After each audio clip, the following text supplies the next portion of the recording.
کہ جو لوگ پیپل پارٹی چھوڑا کرتے تھے یا چھوڑ کے چلے جاتے تھے تو لوگ ان کو بھول جاتے تھے کہ یہ بھی کوئی سیاستدان ہے، یعنی ان کا سیاسی کیریئر تباہ ہو گیا۔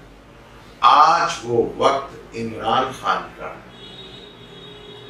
چاہے کوئی سیاسی ہو، چاہے کوئی بیوروکریٹ ہو، چاہے کوئی میڈیا کا آدمی، جو چھوڑے گا اس شخص کو کیونکہ وقت ہے اس کے ساتھ، بھول جائے گی دنیا ان کو بھی۔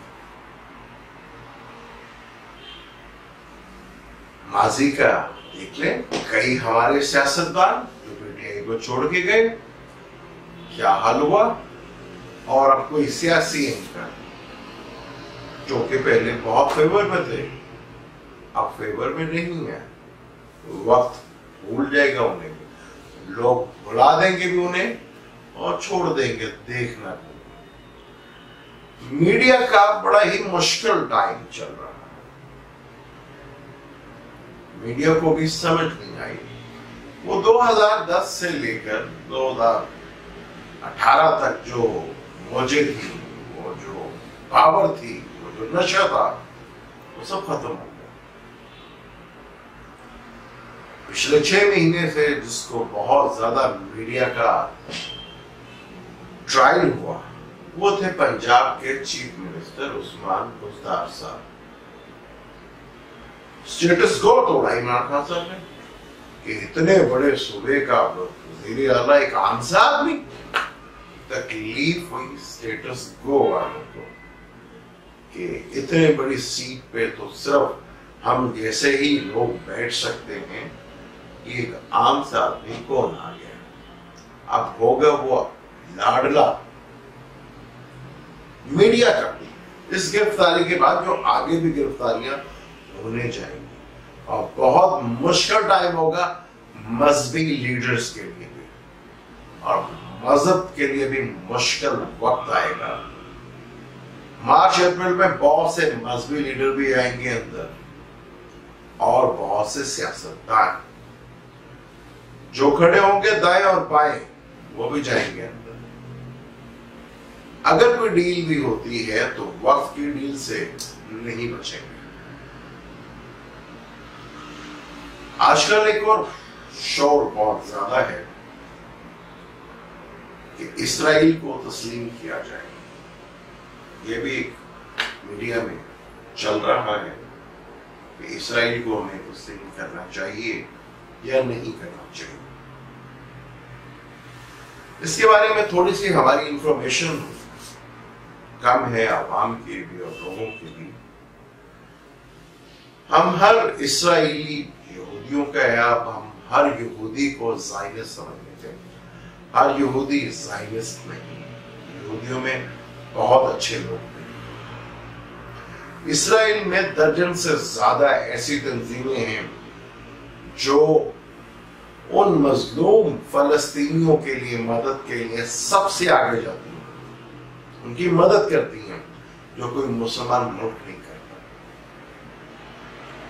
اسرائیل کی درجن سے زیادہ تنظیمیں، بلکہ ایک تنظیم تو جو فوج کی بھی ہے، وہ کہتے ہیں کہ ہم اسرائیل پہ تو جان قربان کر سکتے ہیں، لیکن کسی کی زمین پہ قبضہ کرنے کے لیے یہ ہمارا زمین گوارا نہیں کرتا۔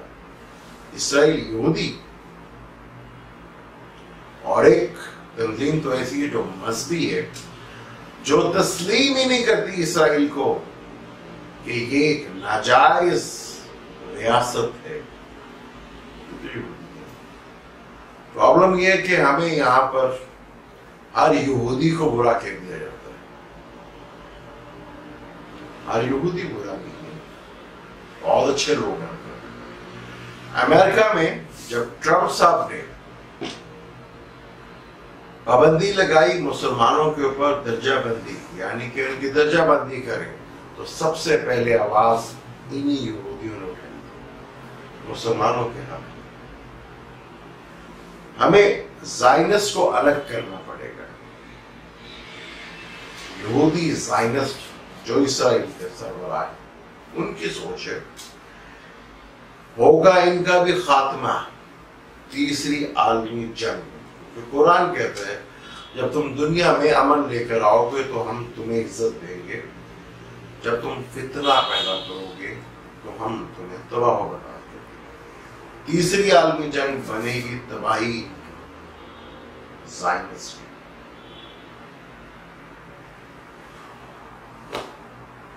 تسلیم کرنا یا نہیں کرنا. ویسے تو ہر کسی کو اسلام کا میسج، جو ہمارا اسلام ہے اس کا میسج اور پیغام امن کے ساتھ اور پیار کے ساتھ پہنچانا تو ہمارا فرض ہے. وہ ہمارا فرض ہے کہ ہر کسی کو ہم اسلام پہنچائیں، دین اللہ کا پہنچائیں. یہ ہمارا فرض ہے ہر آدمی کو، تاکہ کوئی یہ نہ کہہ سکے کہ ہمارے تک دین پہنچا نہیں. کیا ہم اس کے لیے کوشش کر رہے ہیں ان کے لیے؟ اب یہ ہمارا سوچ ہے. دنیا میں بہت سے لوگ مسلمان ہوتے ہیں، مسلمان کو دیکھ کے نہیں، مسلمانوں کو دیکھ کے کوئی بھی مسلمان نہیں ہوتا. اللہ کی کتاب کو دیکھ کر، اس کی کتاب کو پڑھ کر اور سمجھ کر لوگ دنیا میں مسلمان ہوئے اور بہت تیزی کے ساتھ ہوئے.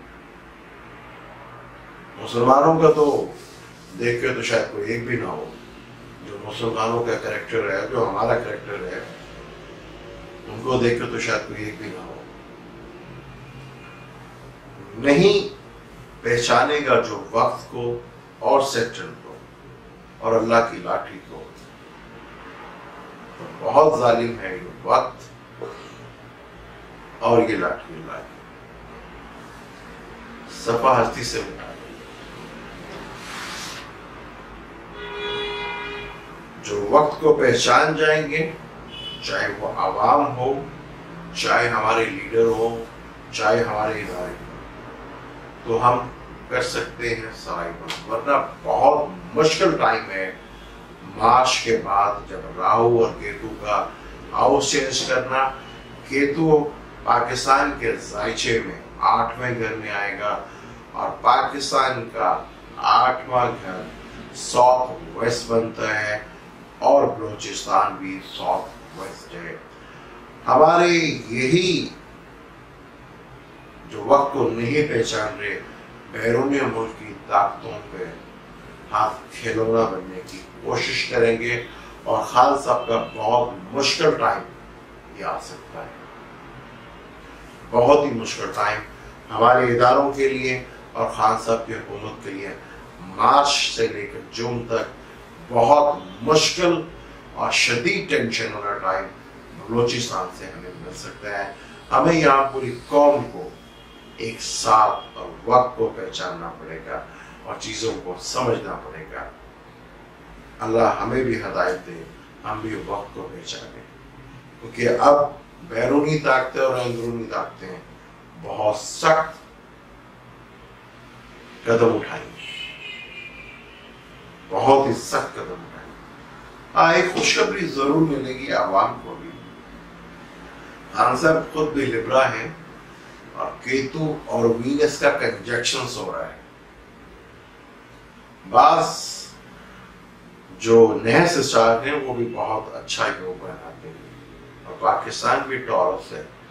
پاکستان کے 9ویں اور 10ویں گھر میں، 9ویں گھر میں یہ قران ہو رہا ہے وینس اور سیپچن کا اور کیتو کا. سوری، بہت اچھا کنجکشن ہے، عوام کو ملے گی ریلیف.